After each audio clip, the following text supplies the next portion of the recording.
দলিল বাদ দেন। আজকাল দলিল থাকলেই সম্পত্তির মালিক হওয়া যায় না। যার কাছে দলিল নাই সেও আপনাকে আপনার সম্পত্তি থেকে সরিয়ে নিজে জমি দখল করতে পারে, অথবা কয়েক পাতা কাগজ দেখিয়ে আপনার বাপ দাদার ভিটেমাটি ছাড়া করতে পারে। কি বিশ্বাস হয় না?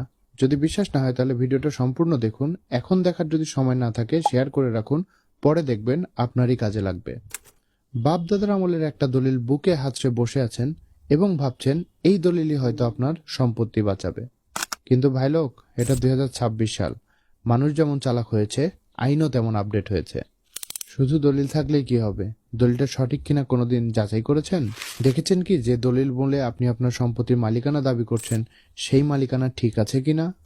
চলুন নতুন ভূমি আইন অনুযায়ী আজকে সেই হিসাবে মিলাই, যে হিসাব মিলে গেলে আপনার সম্পত্তি থেকে কারো বাপদাদার সাধ্য নাই আপনাকে উচ্ছেদ করে। নড়ে চড়ে বসুন এবং বিসমিল্লাহ বলে চলুন শুরু করা যাক। আমি হাসানুল হক মৃদুল, চেষ্টা করছি মানুষকে আইন জানাতে এবং তাদের অধিকার সম্পর্কে এক ধাপ এগিয়ে রাখতে। আপনিও যদি আইন জানতে চান এবং আপনার অধিকার বিষয়ে সচেতন হন তাহলে আমাকে ফলো করে রাখুন। অনেক আইন জানতে পারবেন এবং জানতে পারবেন আপনার অধিকার সম্পর্কে। দলিল তো সবারই থাকে, কিন্তু জমি জমার ঝামেলা যেন শেষই হতে চায় না। একবার জমির মামলায় পড়লে তার জীবন তো শেষই, তার নাতিপুতির পর্যন্ত মামলা টানতে হয়।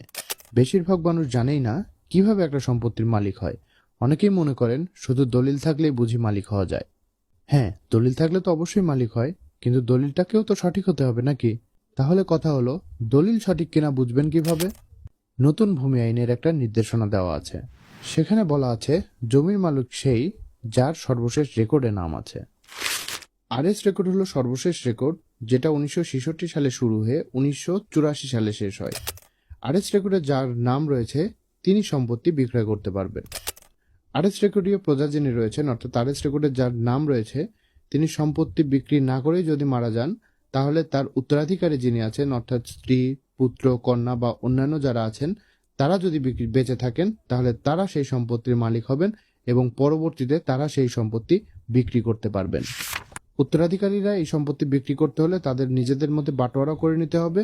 বাটোয়ারা করার পরে যার যার অংশ তিনি বিক্রয় করতে পারবেন। যার নিকট বিক্রয় করবেন পরবর্তীতে তিনি ওই সম্পত্তির আসল মালিক হবেন। এইভাবেই যদি পর্যায়ক্রমে চলতে থাকে তাহলে সেই দলিলটা ঠিক আছে।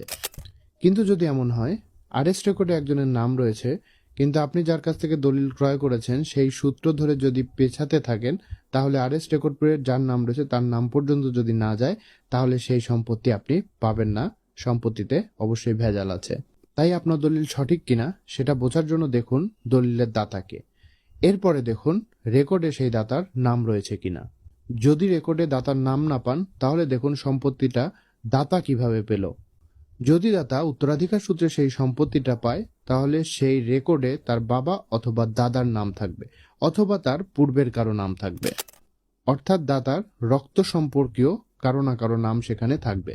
যদি উত্তরাধিকার সূত্রে না হয়ে থাকে, যদি কেনা সম্পত্তি হয় বা হেবা মূলে দলিল পেয়ে থাকে বা সম্পত্তি পেয়ে থাকে তাহলে সেখানে অবশ্যই একটা দলিল থাকবে।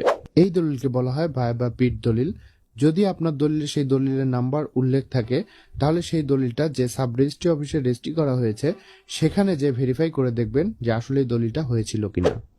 এভাবে পেছনে যেতে যেতে আরএস রেকর্ড পর্যন্ত যদি যে হিসাব মিলে তাহলে বুঝবেন আপনার দলিলটা সঠিক আছে এবং কারো বাপদাদার সাধ্য নাই সেই সম্পত্তি থেকে আপনাকে উচ্ছেদ করে।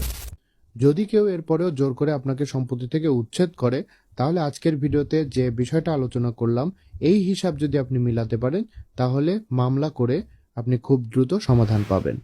তা আজকে ভিডিওটা শেয়ার করে রাখুন। পরবর্তীতে কোনোদিন যদি জমি জমা নিয়ে সমস্যা হয় তাহলে আজকের ভিডিওতে দেখানো হিসাবটা মিলিয়ে নেবেন, সকল সমস্যা দূর হয়ে যাবে। পরবর্তীতে নতুন কোনো বিষয় নিয়ে দেখা হবে। নতুন নতুন আইনের বিষয় জানতে অবশ্যই আমাকে ফলো করবেন এবং সচেতন থাকবেন আপনার অধিকার সম্পর্কে।